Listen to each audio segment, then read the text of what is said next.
Defensive back, South Carolina. Pick in the 2021 NFL Draft, the Carolina Panthers select Terrace Marshall Jr., wide receiver, LSU. Keep pounding.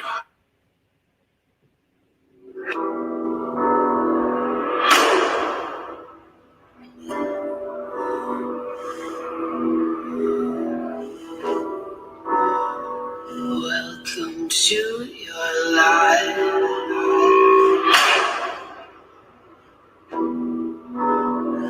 There's no turning back.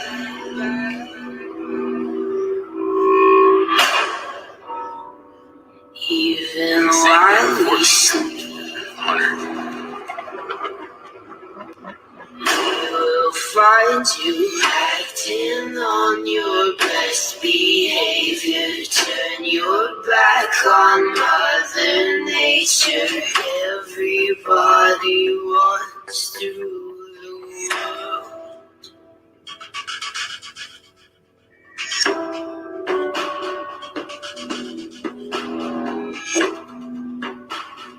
It's my own desire.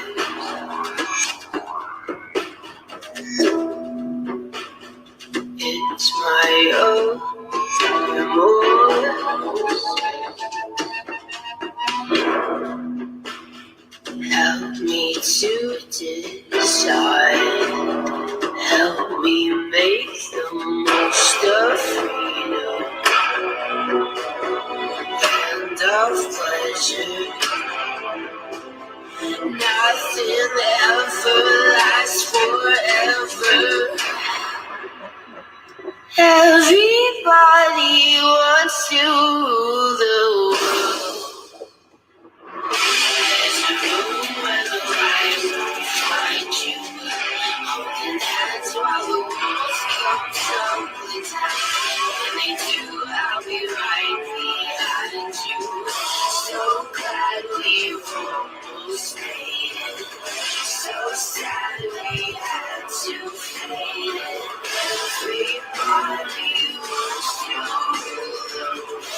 Everybody wants to rule the world. Everybody wants to rule the world. Good evening, ladies and gentlemen, and welcome to the series premiere of Frankly Speaking Panthers. I am your host, Larry Franken. What a terrific lineup we have for you tonight. In about 15 minutes, we're going to be joined by Joe Person, who is the covers the Carolina Panthers for The Athletic, and lots of questions to ask him with about 2 weeks from tomorrow. That's right, 2 weeks from tomorrow, the season will begin. And we want to let you know, just down if you're a Panther fan, a trade just went through between the Carolina Panthers and the Las Vegas Raiders, been a little under the weather, as linebacker Denzel Perryman has been traded to the Las Vegas Raiders along with a 7th-round pick for the Raiders' next year's 6th-round pick. For those of you Panther fans, once again, just happened, just came. Adam Schefter is reporting. Linebacker Denzel Perryman of the Carolina Panthers has been traded to the Las Vegas Raiders.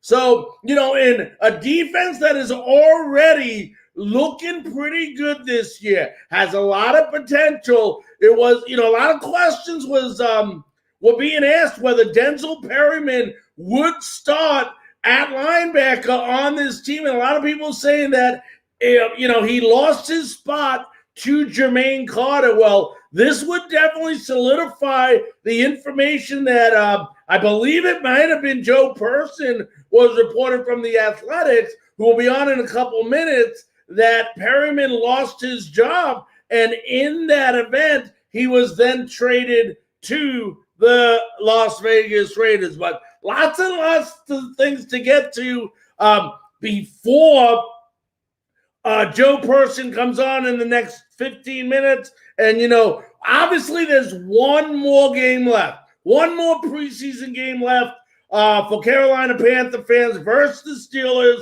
where most of the first-string players, I repeat, most of the first-string players will play in the first half of this game. But I'm going to tell you something, Panther fans, and I'm going to tell you something straight up, straight at you. That's the way. For those of you that are not familiar with my shows, who are not in the Tampa Bay area, when I've done a lot of my shows, I tell you like it is. I'm not going to tell you what you want to hear. I'm going to tell you what you need to hear. And hopefully that's going to be okay. This is a show where we agree to disagree. And if you have any opinions, have any comments, have any questions, you can go right to the comment section, leave a comment. We'll try to get your comment on the air and answer it or validate whatever point you're trying to make. But, the big thing I see in this upcoming game, there are a few battles out there. Obviously, there's a backup quarterback, battle. There's a kicking battle, and we'll talk about those in a second. But the key thing you want in this game, and I want you Panther fans to listen very carefully, is that in the first half of this game, it's not whether Sam Darnold throws a bunch of touchdown passes. It's not whether Chuba Hubbard runs for 3 touchdowns. It's not whether Robbie Anderson makes 5 or 6 great catches. In this game, you want every single starter to get out of this game without getting hurt. That's the only dominant thing you want to make sure happens in this game, is none of your starters get hurt. I know a lot of the fans are going to be saying, well, we want to see Donald to Robinson, Donald to Arnold, and, you're not going to see McCaffrey. Thank goodness they're smart enough to sit him out until game 1. But basically, you want to just see a couple of things. How does Sam Darnold handle the offense? How does he look? How does he feel? How does he act? Is he that leader? Okay? A lot of questions coming up is, why would they give Sam Darnold, a guy who has not been successful before in the National Football League with the New York Jets, basically hand him the reins to the quarterback position without giving him any type of competition? Believe me, I don't understand it, and I don't know why. And I'm hoping Sam Darnold is the answer for the Panthers. Believe me, in no way, shape, or form am I hoping this guy fails. But part of me is wondering, why wasn't there any competition here? Even Jameis Winston, who threw for 5,100 yards. Yes, he did have a bunch of turnovers, but he also threw 30 touchdowns. Even he is being challenged. Even Cam Newton in New England was being challenged. Everybody's being challenged except for Sam Darnold. So let's hope that Sam, a new place, new scenery, a new coaching staff, and there's no doubt about this, Panther fans, he definitely has a better coaching staff than he had in New York while he's played there. He has Matt Rule. He has Joe Brady, who is excellent with young quarterbacks, and hopefully that'll all work out. But the big battle we're talking about that seems to be on everybody's mind for Panther fans is the kicking game. What is going on with the kicking game? They brought in Dominic Eberle, to go ahead and give competition. It didn't go well for Joey Sly again. And folks, I'll tell you what. I've seen kickers year over year, go ahead and,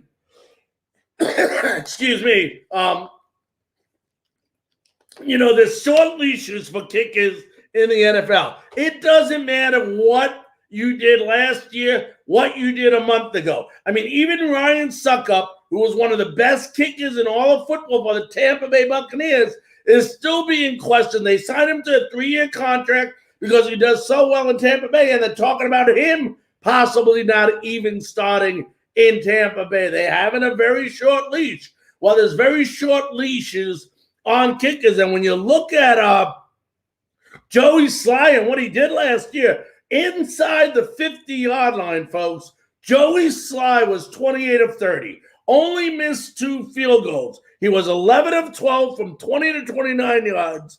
He was 10 of 10 from 30 to 39 yards and 7 of 8 from 49 yards. The problem is he only made 1 out of 6 kicks from 50 plus, which you need a field goal kicker who has the ability to kick it 60 yards at any given moment. And that's what we're lacking. And I think one of the things you need to realize, Panther fans, is that even though they brought in Emily to go ahead and compete, don't be surprised if another kicker who gets cut, who they may not have room for, whether it be on the New York Giants, any team out there that doesn't have enough spot to carry 2 kickers, you may go ahead and see that even though Emily is the one they brought in to compete, he may not be the one that neither of these guys to start the season with the Panthers. And we'll talk more to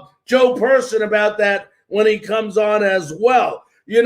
I think that's the biggest battle right now. The life of a kicker. It's terrible. 2 years ago, Matt Gay's let go out of, very highly recruited kicker from comes to the Buccaneers. He's released.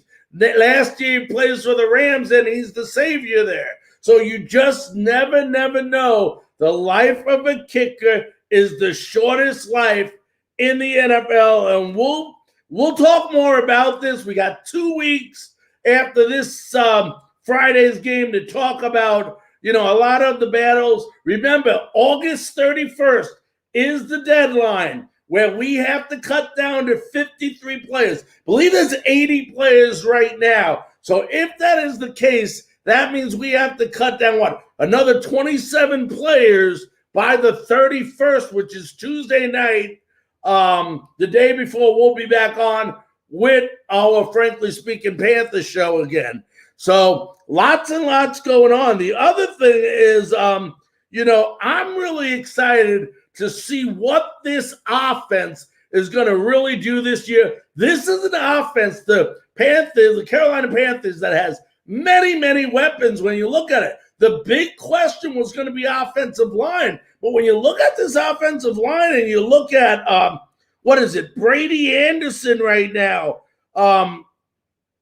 who is doing really, really well. I believe Deontay Brown. They got a couple of guys that adds a little bit of depth, and it really gives a lot of pressure on John Miller, who didn't do real good last year, to perform on this offensive line. But when you look at that offensive line, if they can hold their own, this is going to be a very, very dangerous offense. You put McCaffrey in the backfield. You got Chuba Hubbard. Now you got to go ahead and look at the receivers you got out there. The Robbie Andersons, the DJ Moores, the Terrence Marshalls. We haven't even talked about the group of tight ends that they have out there that are playing well. When you got a third string guy like Tommy Tremble making himself noticeable out of Notre Dame, this is a good offense that can compete in the NFC South, if this offensive line can protect Sam Darnold. Because I'll tell you what, now you open up a dual offense between McCaffrey and Arnold, a passing side and a running side, that becomes very, very dominating in that NFC South. And, Robbie Anderson coming off the 2-year extension, $29 million. Believe me, if anybody was happy about this, it had to be Robbie Anderson. And let's see what he had to say about signing the 2-year extension and staying in Carolina. Thank you. I appreciate it. How'd you find out? My agent, he called me, and then, we've been going back and forth for a while and working on it and things. And then he pretty much called me last night and was showed me what it was going to be, and then asked me the day was 100% certain. And then, yeah. What made you 100% certain? I just felt like, it made sense, and, just was comfortable with it. But what made you feel comfortable about the Panthers? What do you like most? I mean, everything. You know, this ideally where I want to, like, obviously want to be with for my future. You know, since I came here, you know, it felt like I was finally in my dream. And, you know, just I feel the focus of the team and what we're working towards. You know, I want to have that security. You know, I'm here long run to commit to that fully. And, you know, just coaches, the organization, you know, the city, everything. I just genuinely love being here. Yeah, and believe me, they love him being here. What a year he had last year. I mean, what do you have? You know, it was 95 catches, 100, just about 1,100 yards in receiving in the year 2020. And another guy that was happy to see his good buddy get that contract had to be newly acquired quarterback Sam Darnold. Let's see what he had to say. Obviously, Robbie got the extension yesterday. What were your feelings on it? What did you say to him after? Just excited for him. Just super stoked for him and his entire family. You know, to see his hard work the last few years and to see how much it's paid off, it's great to see. From when you first met Robbie to now, have you seen growth in him, like, on the field? Like, what's changed from when you first met him with the Jets? Yeah, I've seen growth on and off the field. I mean, I feel like Robbie's the kind of guy that just gets better every single day. And, you know, that's the kind of teammate you want, and that's the kind of guy you want to hang out with off the field. So Robbie's a great dude. Again, I'm just super happy for him. What does it mean to you to have kind of – Yeah, and, you know, we're all very, very happy for Robbie Anderson here as he signs that 2-year extension. You know, it'll carry through 2023, another $29.5 million for Robbie Anderson. And, folks, this tells you this team is here to win. This team wants to win. The ownership wants to win. Now we need to stand up as fans and get loud. You know, that's my new saying. Stand up and get loud, Panther fans, because this is going to be a good team. It's going to be a very exciting defense, a very pesky defense, and we'll talk a little bit about that in a few minutes when Joe Person comes on. But the opening game just happens to be, if the NFL gods don't know what they're doing, they seem like they do this every year and they get it right. Sam Darnold and Robbie Anderson playing in Charlotte, North Carolina versus their old team, the New York Jets. What better way to start out the year? Then the second game of the season, although we don't even want to think about that right now, is the New Orleans Saints. New Orleans Saints looks like the latest I'm hearing from my inside sources is Jameis Winston will be announced the starting quarterback for the New Orleans Saints. When that will be officially announced, you know, our guess is just like yours.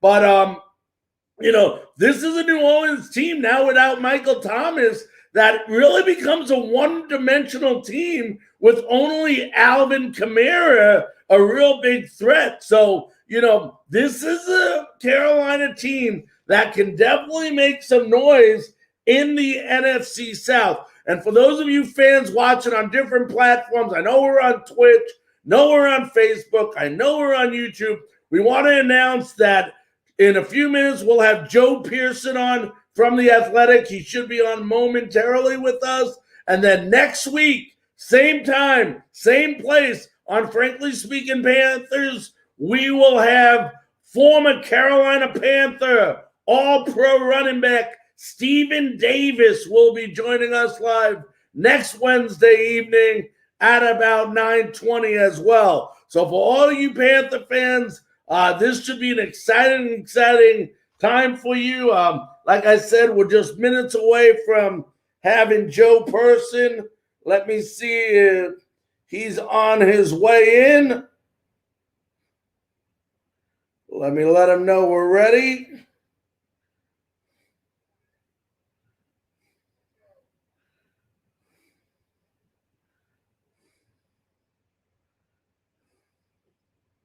All right. So like I said, we're expecting Joe to come on any second with us. We'll see what the holdup might be there.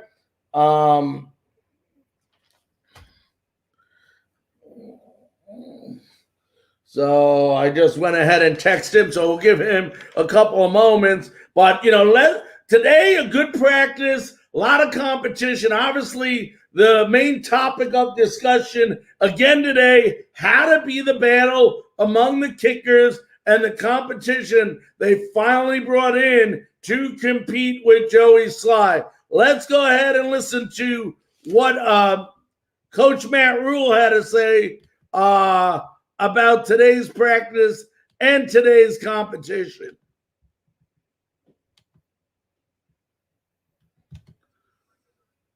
Yeah, obviously, we're not kicking the ball the way we want right now, so we want to bring in some competition and just explore all options. I know that Joey can do it. I'm expecting him at some point here. I'm hoping for him that he just kind of gets over this little lull that he's in right now and kicks the way that I know he's capable of. At the same time, we're gonna bring guys in and see see what's the best thing for the team. Matt, you threw both. Joey's been through the fire, but you threw them both out there today in somewhat pressure situation. How did you think each responded? Well, the field goal block period wasn't what we wanted, but then just the different situations, having come off the sideline kick, just a little more game-like, realistic. Both guys did a good job there. So, we'll go back and evaluate the tape for today and see what tomorrow brings. But we purposely did that just two different times today, just to kind of make it as realistic as possible. Did anyone on your staff? All right, and that was him talking about the obviously the battle between kickers. We're waiting a couple more seconds to get Joe Person on. We saw him, then he looks like he faded away here, so hopefully we'll get him back in. There he goes. All right, I think we now have officially can say we have him on. Ladies and gentlemen, it is my great honor, thrill, and pleasure to introduce to you the man that covers the Carolina Panthers for The Athletic. Let's welcome in Joe Person. Joe, how you doing today? What's going on, man? Hey, buddy. Can you believe we're saying 2 weeks from tomorrow, Thursday night, the season starts? I know. It seems like it's been a long time, man. We those of us on the Panthers beat were in Spartanburg, South Carolina for 3 weeks or so, interrupted by a 4-day trip to Indianapolis, which was great. Like the Panthers made a point this year, Larry, of having two different sets of joint practices. Matt Rule telling us that he wanted to get Sam Darnold those live practice reps without getting him sacked. Like Darnold's, of course, learning this new offense. He's with Joe Brady. He's with Christian McCaffrey. And they wanted as many reps as they could give him. But, they didn't necessarily want to play him for 3 preseason games and get him sacked and hurt. So going to Indianapolis and then having Baltimore come here before their preseason game and having those joint practices, kind of the best of both worlds, where Darnold saw a live pass rush but wasn't hit during those practices. Absolutely. I agree with you 100%. Joe, let me ask you this. I mean, a couple of topics of conversation surrounding. First of all, if you didn't hear, before I even go into that, it just came down. Actually, Adam Schefter reported that the Carolina Panthers have traded Denzel Perryman to the Las Vegas Raiders, along with a 7th-round pick for next year's 6th-round pick. This Perryman, from the latest I heard, he was actually battling to be able to even start on this team, as Jermaine Carter was really, really playing well. And I think in one of the latest depth charts, which was unofficial, actually Carter might have moved into that spot. What do you make of them trading away Denzel Perryman? Yeah, it was a weird tenure for Denzel Perryman here.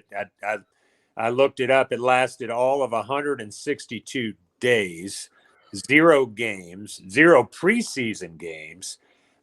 He's a guy who has an injury history. I think when he's healthy, he's a pretty good 2-down linebacker, good against the run, not so good in coverage. But he comes in, and the first week of camp, he gets a hip flexor. Before that, he got a 91-mile-an-hour speeding ticket on the way to training camp. So we probably all should have seen that at the time as being an omen. But but he finally gets healthy again this week, Larry, and he's practicing again, second team. As you said, Jermaine Carter was taking the first team reps, and he has a teammate step on his foot, just kind of dumb luck. And I think the Panthers, Gus Bradley, of course, now with the Raiders, Gus had Perryman with the Chargers, and it ended up being, I think, a golden parachute for the Panthers to get rid of a guy who wasn't going to play much anyway. They pick up a late round pick. They got to eat a couple $1 million in dead money, but they're moving on from a guy that really just was not a fit here from the get-go. Now, let's talk about special teams for a couple of minutes, because that's been the big topic, the kicking situation here in Charlotte. And a couple questions. First, my first question to you is, they bring in Dominique Ebole, who really has no experience. I know he was tried out for the Raiders, I believe it was last year. But my point I'm trying to make here is, why did we wait so long on a guy we were so unsure of before we made this kicking game, a competition? Because if you look at last year, from within 50 yards, Sly was 28 of 30. He was 1 of 6 outside, past 50 yards, which you and I both need in the NFL. We know you need somebody that can kick it over 50 yards. What was the mindset, and why do you think they waited so long to the last preseason game before making this a competition? Yeah, it's a great question. And I will say they did bring in 3 different guys beginning in January. They had a guy out of the CFL, Liram Hajrulahu. They had another guy, Matt Amendola. And then those guys were actually on the team. They were cut after a few workouts. I mean, it was even before OTAs. And then during rookie minicamp, you're allowed to bring in a couple veterans. They brought for tryouts. They brought in Zane Gonzalez, the old Cardinals kicker. Yep. So they tried. I mean, here's the thing. Joey Sly has a big time leg. Like, his leg strength, I dare say, is one of the strongest in the league. The problem's been up here between the players and with the accuracy. I think. Listen, I was out there today to document this first kicking competition, as you said, between Eberle and Sly.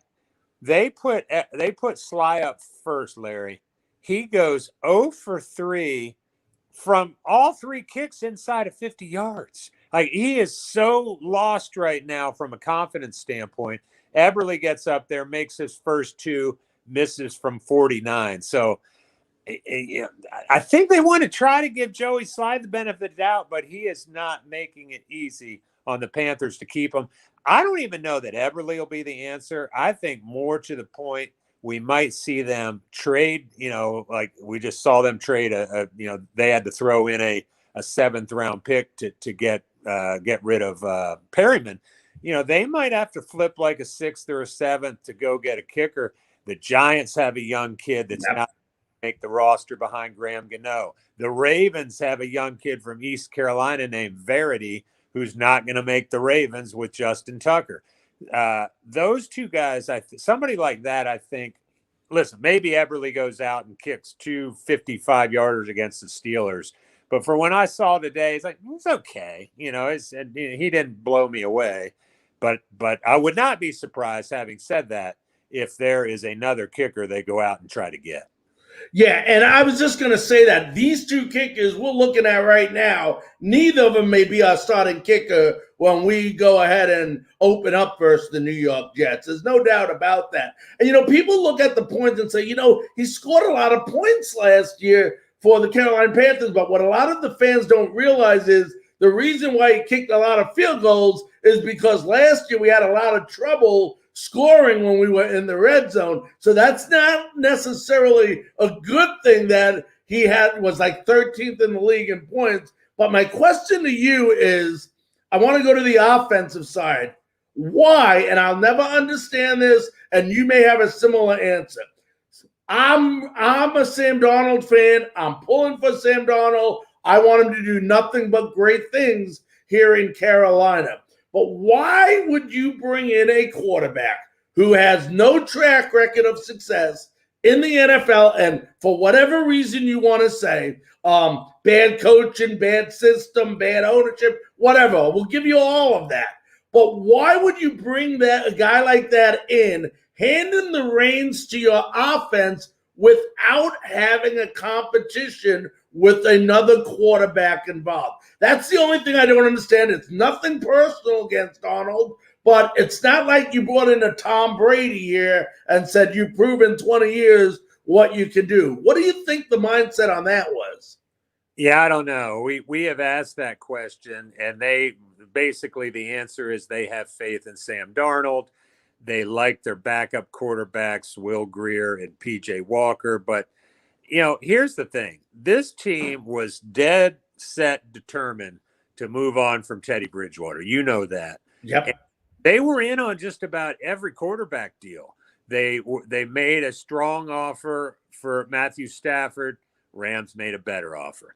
They were very much interested in Deshaun Watson. His legal situation pops up. They're not going to touch that, at least not anytime soon. And then they looked at the draft, and I'll tell you what, they're going to have to. They made this bed. They may have to sleep in it.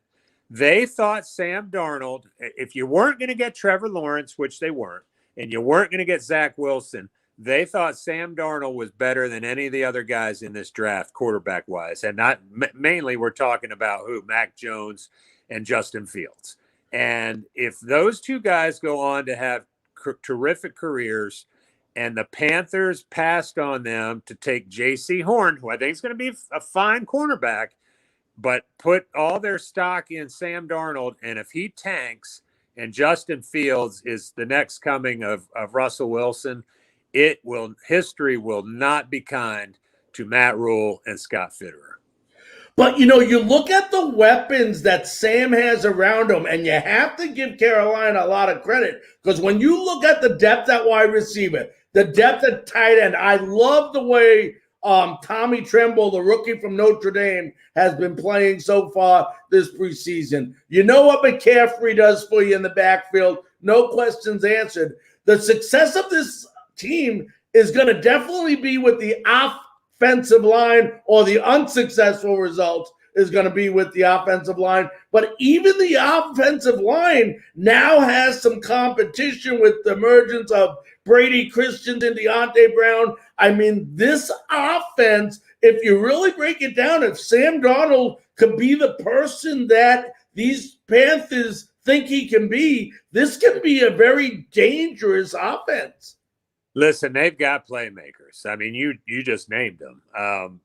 DJ Moore, Robbie Anderson. They drafted Terrace Marshall at LA. Right. I think he's going to be good. Yeah.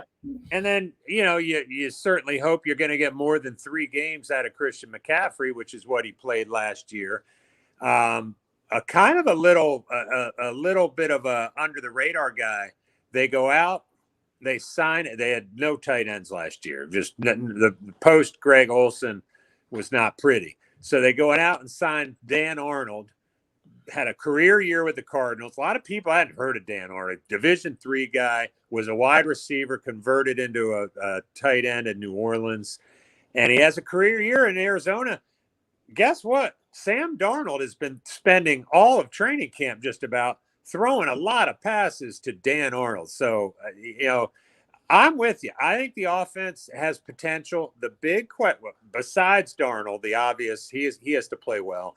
But then they're putting a lot of stock in Cameron Irving, who's kind of been first-round pick a number of years ago in Cleveland out of Florida State. But after about his first couple years in Cleveland, he's become just kind of a journeyman offensive lineman. That's the Panthers' left tackle. And I like Taylor Moton on the right side. I like their center, Matt Paradis. But if they've got a problem on the left side with Cam Irving and he ain't the answer, then it's going to be a long year, and Sam Darnold might be seeing ghosts again.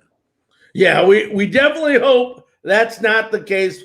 But talk about this defense. Everybody's talking about the offense and what they have the ability to do. But when you look at this defense, this is a young defense that could be real pesky. And, you said with the addition of J.C. Horn now at cornerback, adds a lot of value to that defense that could really be an exciting team. Because when you look at this Panthers team, Joe, which you probably know, 7 of their 9 losses last year came from with under 7 points, which means they were in 7 of those 9 losses. And obviously, third down situations on both sides of the ball and red zone offense is going to be a key. But can this team this year, one of the things they couldn't do last year was get off the field, the defense, on third down? Do they have the players this year, do you think, to be able to do that? When I look at their offense versus their defense, kind of big picture, and you're thinking even not just this year, but a year or two down the road, I think it's their defense I'm most excited about. Brian Burns is a star in this league, or soon to be star.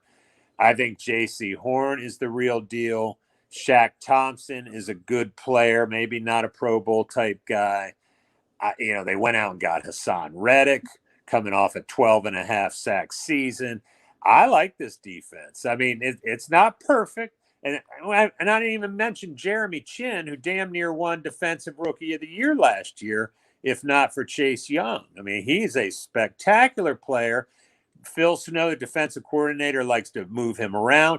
Last year, he played mostly in the box, outside linebacker. This year, we've seen him in the back end playing free safety. Snow said, look, once the season starts, you're going to see him everywhere. I'm not just putting him at safety and letting him sit back there.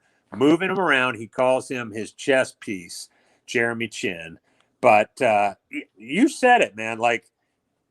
What do you need to get off the field on third down in this league? Consistent pass rush and some pretty good man cover corners so you can go after the quarterback. Last year, Dante Jackson got hurt. They were kind of filling in with guys like Rasul Douglas, Troy Pride Jr., played a lot of zone. They did not have much faith in playing man. I think this year, when we talk about J.C. Horn, Dante Jackson is healthy. A.J. Boye will be available week 3 after his suspension. Those guys can play man. That allows Phil Snow to turn loose some blitzes up front and make things, I think third down was too easy sometimes for opposing quarterbacks in terms of seeing the field and not have to worry about any exotic blitzes. We got one preseason game left, and I've never been a big preseason fan all my life, I'll tell you straight up. But, there's still some meaning to this game for certain players. Obviously our first team, we have one goal. Everybody gets out there without any injuries. We know that's our goal. But when you still look at, because if I'm correct, we got one game left, and then we get till Tuesday night, I believe it's August 31st, to cut down to 53 players, unless that date has changed since I've last seen it. But when you look at the battles that are still going on, besides kicker, of course, I know. What do you see that people should watch out for in the game? What battles are left that you think still need to be decided before the start of the season? Yeah, and you're right. August 31st, they're going to go from 80 to 53. That's the big one. Backup running back is up in the air. I think they had hoped that some of these young guys like Reggie Bonifant and Rodney Smith would be factors. Both of them have been factors in the past, but they've been hurt. And so that has opened the door for Chuba Hubbard, 5th-round pick out of Oklahoma State. Pretty explosive kid. Puts the ball on the carpet a little too much for Matt Rule's liking, but right now, because of the injuries, he might win that job by default. I want to get another look at him. Backup quarterback is huge. I think they went into this, Larry, thinking PJ Walker would be the number 2 again, like he was last year. He goes in that Colts game, starts, throws it 24 times, did some nice things. He is unorthodox. He's not a sit in the pocket kind of guy. He gets a little antsy, but I will say this, he can make plays with his feet. He's pretty good at that. So you're thinking, all right, this looks like this is a one-man show, one-man race. Well, Will Greer played the best football of his professional life last Saturday night against the Ravens. He was 11 of 14. He threw the ball with confidence. He just had a poise. Again, I get it. It's against the Ravens, second and third teamers. But I think that was an important performance for Will Greer because we talked about Joey Sly's confidence earlier. I think Will Greer's a guy who got thrown to the Wolves at the end of the 2019 season when Ron Rivera had just gotten fired. Perry Fuel was the interim coach. It was a mess. No one wanted to be in the building. And Perry Fuel and Marty Herney kind of succumbing to public pressure threw Will Greer to the Wolves for 2 games, and it was ugly. I mean, it was something that could really damage a young quarterback's psyche, and I think it did. So anyway, that is another. I think both those guys. I think Darnold plays most of the first half Friday against the Steelers, but then I think we're going to see Greer and PJ Walker, kind of split the last 2 quarters. That's really what I want to watch. But obviously, the last wide receiver spot's always interesting to look at, but you get pretty far down that rabbit hole on the roster. Those guys aren't necessarily going to impact wins and losses. Backup quarterback, backup running back might. Right. Now, August 31st comes. The deadline's coming. You got to get down to 53 players. In your mind, could there be, or who do you think maybe a couple surprises, A, that make the team, and B, may not make the team? All right. Yeah, I'll give you a couple here. Giovanni Ricci. Most of your listeners probably never heard of this guy. Most Panther fans haven't heard of this guy. Undrafted free agent last year out of I'm not even going to get his school right. It's like Central Michigan, Eastern Michigan, one of the Michigans. Practice squad tight end, Giovanni Ricci. I thought this year, okay, he's the number 6 tight end on the roster. I told you about Dan Orle catching a lot of passes.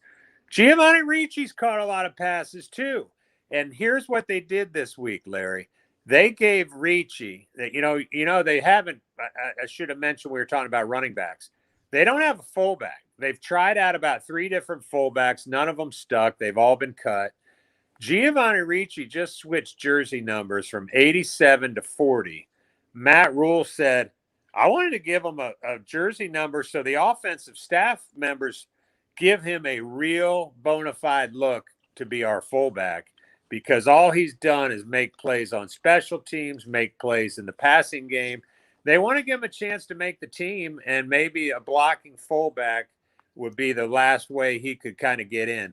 Guys who could be on the bubble, I think Ian Thomas is probably safe. He was a guy we talked about coming into camp that he could be on the bubble. Denzel Perryman, we just saw, got off the bubble in the trade to Vegas. I'm sure I'm overlooking somebody, but like I say, I think Ian Thomas is safe, but I still think Dan Arnold's going to get most of the balls thrown his way this year. I've been watching Matt Rule and a lot of his demeanor and a lot of what he's been doing, and my first impression of Matt wasn't real good. But the more I watch him and the more I study him as a coach, I'm seeming to like him a little bit more and more each day. And one of the things that I noticed, and I don't know if it came to your attention, or maybe you're used to it, maybe because I'm new to the Charlotte area and everything, is that his tolerance for mistakes is very, very on a small leash right now. He realizes the importance of not getting stupid penalties, not getting holding penalties that bring back big plays. And I saw once in the preseason game, there was a holding penalty. He immediately took the guy out. But what I liked about it, a series later, he put him back in. And today, a similar situation I heard, I wasn't there, you were, was on the field goal team, a guy got a penalty, pulled him right out. So basically what that's telling me is the coach is saying, we're not going to stand for stupid penalties. He's showing them what the difference is between being on the field and being off the field, and basically saying, which one do you like better? What do you think of his coaching style, and how do you agree with me that he's trying to get these guys more disciplined in that area?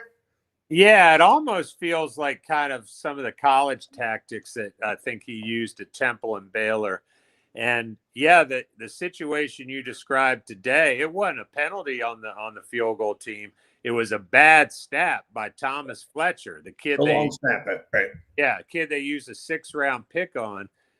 It comes in low. They kind of fumble it around, and it was the new kicker, Everly, missed the kick, and Rule's like, we're doing that again with a good snap. Puts J.J. Jansen, the veteran long snapper, in, yanks Fletcher out, and does a do-over. So, yeah, they did this thing at camp where they hung. In fact, they've got it here in Charlotte now that camp's moved down here. It's called DBO. That's the initials. Don't beat ourselves. I thought this was a Baylor thing, but turns out one of their staff members, Matt Lombardi, the son of longtime NFL front office guy Mike Lombardi, he brought that with him. He's one of their offensive assistant quarterback coach. Matt Lombardi brought that from the Dolphins, where he had worked under Brian Flores. So, at first I thought it was a little bit kind of hokey, maybe, where you're making a guy run to the sign and you touch the sign when you've had a turnover or a penalty. But Rule said, and it made a little more sense. He said, the penalty, the punishment isn't running. The punishment is while you're running to that sign, you're missing 2 or 3 reps that you could have been in there proving your worth to this coaching staff. Made a little more sense when I heard that piece of it. Absolutely. All right, before I let you go, Joe, I know it's early, but when you look at this division, the NFC South, Atlanta's not a very good team. You look at New Orleans now, it looks like the latest news, it isn't official, but it looks like Winston's going to win that battle, but Winston now has very little to work with because obviously Thomas is out for a while, so they become more of a one-dimensional team with Kamara now.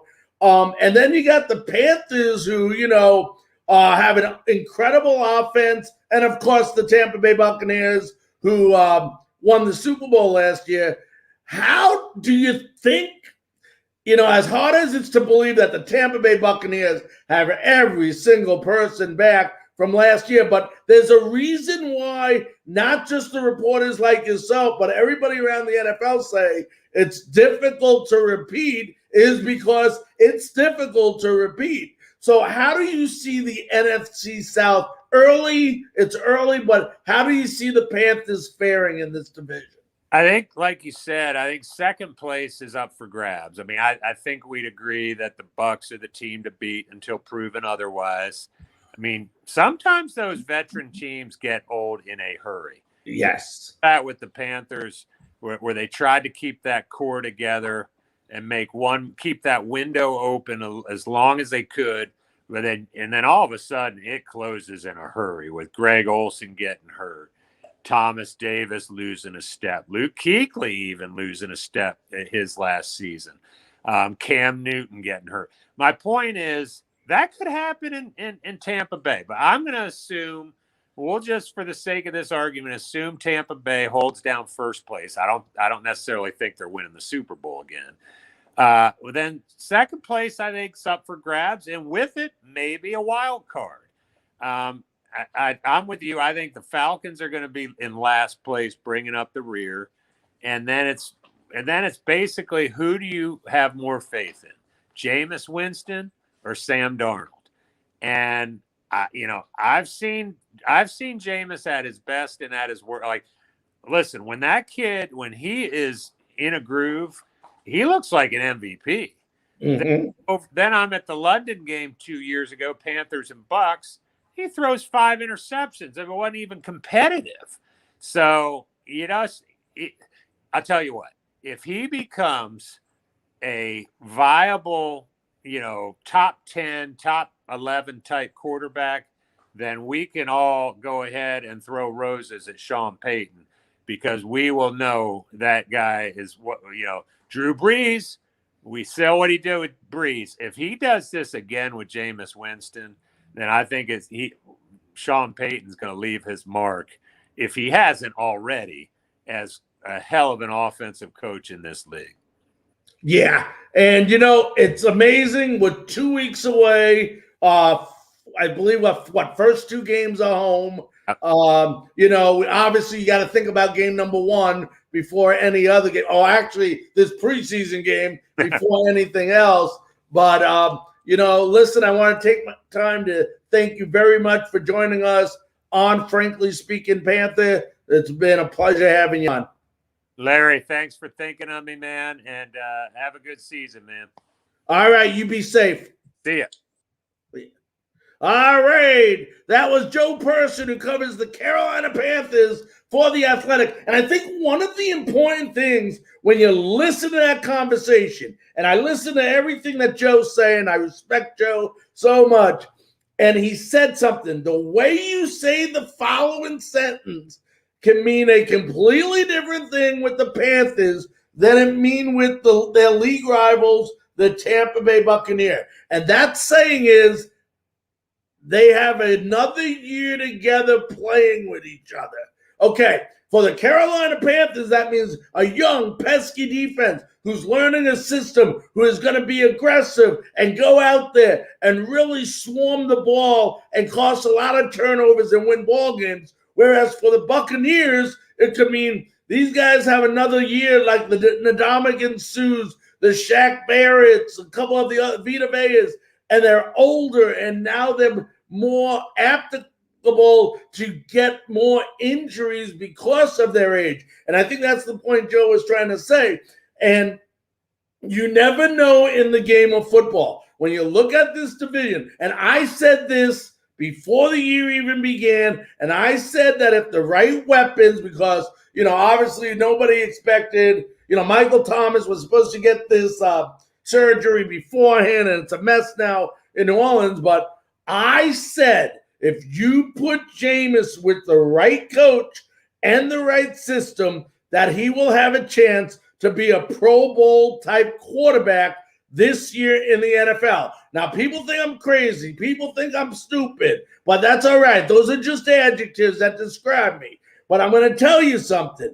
He has proven, like Joe said, to have a rifle of an arm, pinpoint accuracy, and then at other times, not so accurate. And some of that, for whatever reasons you may say, even heard Coach Arians say it in Tampa, is that the receivers weren't running the correct routes. Jameis didn't have he had some of the weapons that they have now, but he didn't have the Gronkowski. He didn't have Antonio over there. There's just so much he didn't have that they put around Tom Brady right now. So in all fairness, I like to see how he does. Wouldn't like to see him do it versus the Panthers, but I think that if they get some weapons in the receiver core for the New Orleans Saints, remember, and I say this a lot on my show, they are the defending NFC South champions. Obviously, the goal is to win the Super Bowl. The Tampa Bay Buccaneers are the defending Super Bowl champs. There's a reason they say you don't win back-to-back championships, because it is so difficult to do. Now, am I saying the Carolina Panthers are a Super Bowl caliber team? No way, shape, or form do I think they're there yet. But I will never rule out. There's always those teams in the NFL. I think it was Colin on the herd, I think it was Colin. He said that there's always 6 teams every year that you don't expect to make the playoffs, and there's always 6 teams that you expect to make the playoffs that don't make the playoffs. Well, I think the Panthers can be one of those teams. But the 2 key things, obviously they got to get the kicking game figured out right away. You need to have a kicker that can put points on the board. There's no if, and, or buts. Number 2, you have to, and I repeat, you have to score 7 points when you get in that red zone. You have to be scoring more sevens than you are threes when you're in that red zone, or you can kiss your season goodbye. And then number 3, as a defense, you have to get that defense off the field on third down so they can go to the sidelines, get that blow they need for a certain amount of plays, and be fresh throughout the entire game, and you will be successful. We know it's going to come between the offensive lines and the defensive lines on both sides of this football. We really do. I think the defensive line has gotten a lot better. The offensive line can't be any worse than it was last year. But I think, like you heard Joe say, they got some guys playing hard, and the Ricci guy, let's say if they do go, a fullback is one of those forgotten positions in football. I mean, the Buccaneers won a Super Bowl last year without a fullback. Okay, it's not a position you hear much of. As far as Chuba, he mentioned, I think you'll see if he makes the team, which it looks like he's going to make the team, Chuba Hubbard, then you're going to probably see him a lot on third down situations, maybe catching some balls out of the backfield. So don't be surprised if they start teaching him how to catch, more frequently catching balls out of the backfield. So, I know it's our first season premiere show. I'm not going to sit here and make predictions. We got another 2 weeks before the season starts. I will tell all the fans that are listening that next Wednesday night on Frankly Speaking Panthers, we are proud to announce that our special guest joining us live will be former All-Pro running back of the Carolina Panthers, Stephen Davis, will be joining us live. That's right, Stephen Davis, former Carolina Panther running back, will be joining us live next Wednesday night at 9 p.m. Eastern Time, right here on our YouTube network, Facebook network, and our Twitch network for Frankly Speaking Panthers. We're going to check the message line real quick here, see if I forgot anything. We got about 2 minutes left in our show. If anybody's listening, want to leave a comment, go ahead and do so now. I'll try to get it in before the end of the show, but I would recommend that you do that very quickly. Want to also remind you all that we will be back Monday evening with our regular Frankly Speaking Sports, which basically talks about, we'll probably be talking football again, but all different sports news and topics. So let me see if I can tell you who next Monday's guest. I think we have that lined up as well.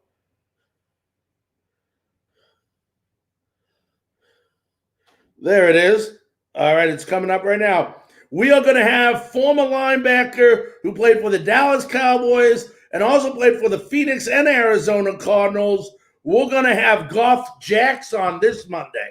And Garth Jacks not only is a former linebacker in the NFL, but he's going to be joining us on our regular Frankly Speaking Sports program on Monday night. His son is also a pitcher for the Minnesota Twins. So that's Monday's night show. We already sealed that envelope, and we'll be joined by Garth Jacks. But for all of you joining us tonight, I mean, this is what our Wednesday night Panthers show is going to be like. Usually what we'll do now, as the season gets near, on Wednesday nights, we will recap the previous week game, and we will go ahead and preview the upcoming game, and we will continue to have special guests on. Like I said, next Wednesday night, we already sealed in Stephen Davis, former running back of the Carolina Panthers, will be joining us.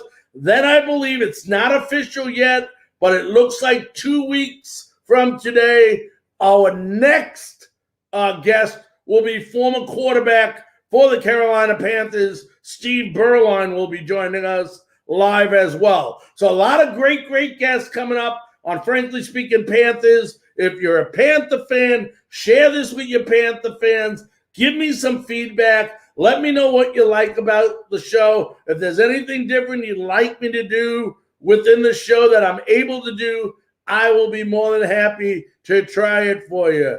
But from all of us here at Frankly Speaking Sports, thank you for joining us. We'll see you next Wednesday night, 9 p.m. on Frankly Speaking Panthers. Good night.